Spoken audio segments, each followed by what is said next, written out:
Hey, this is Jamey with Stillmeyer Games, and today I'm going to talk about my favorite mechanisms in the cooperative game, The Loop.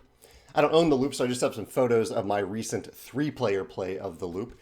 Here are some photos of that. So it is a deck-building game involving time loops, kind of, in that you have this modular board with random goals spread around the edges. So like this tile is separate from this tile, and there's 7 different time periods that you get to move around as you try to thwart the bad guy. I believe his name is Dr. Fu.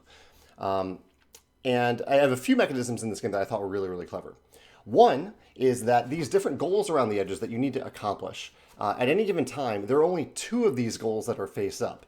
And so at any given time, if you either kind of lose this time period to Dr. Fu, then you lose that goal permanently, and Dr. Fu moves closer to winning. Or if you accomplish that goal, you set it aside and you get to reveal another goal. But the thing that I really like here is that at any given time, there are only 2 goals visible because they're fairly puzzly goals. They require you to think a lot about the different things that you do on your turn. And if there were more than 2, maybe 3, but if there are too many goals visible at any given time, I think it would be overwhelming. So I really like the choice to only have 2 of those goals visible at any given time. Also makes the game a little bit harder because you can't see all the goals and then pick the ones that are best for you. You have to react to the randomness of which goals are revealed at any given time.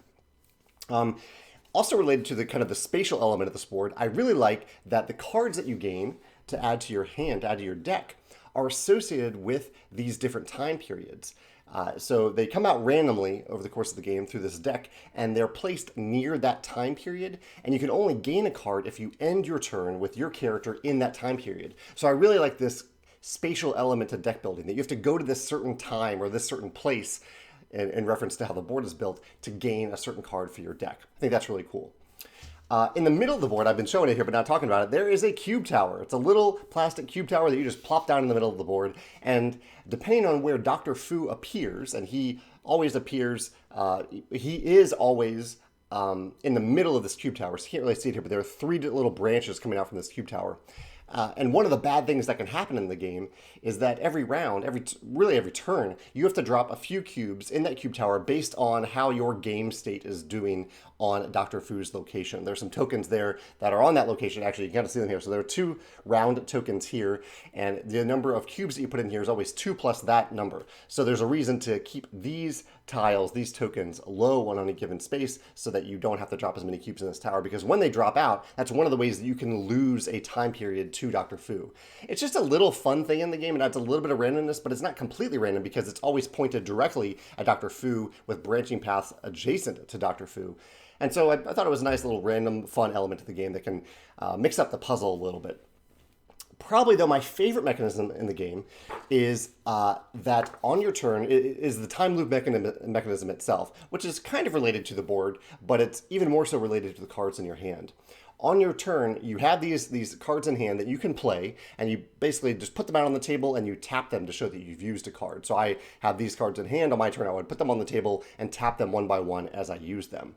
However, if they're on the space where my character is, if there is a green cube, I believe these are called energy cubes. If I have a green cube, I can spend an energy to time loop my turn, which means I get to repeat my turn by untapping all cards of the same type. I can choose one type and untap all cards of the same type. Reminds me a little bit of Keyforge, in that in Keyforge you get to play all cards of a certain type from your hand. In this time loop mechanism, like on this turn, I have 2 cards of the same type. And so after I tap these cards, after I use them, I could use a green cube to untap them and then use them again. So I've looped back with that specific type of card, and then I can use those cards again.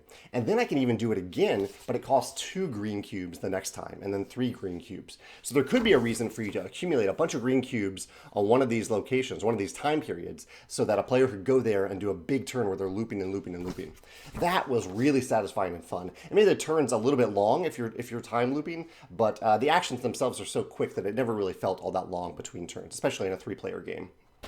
Those are my favorite mechanisms in this game, The Loop. If you've played it, I'd love to know what you think about it, or if any of these mechanisms remind you of a mechanism that you love in another game, feel free to comment in the comments below. Thanks.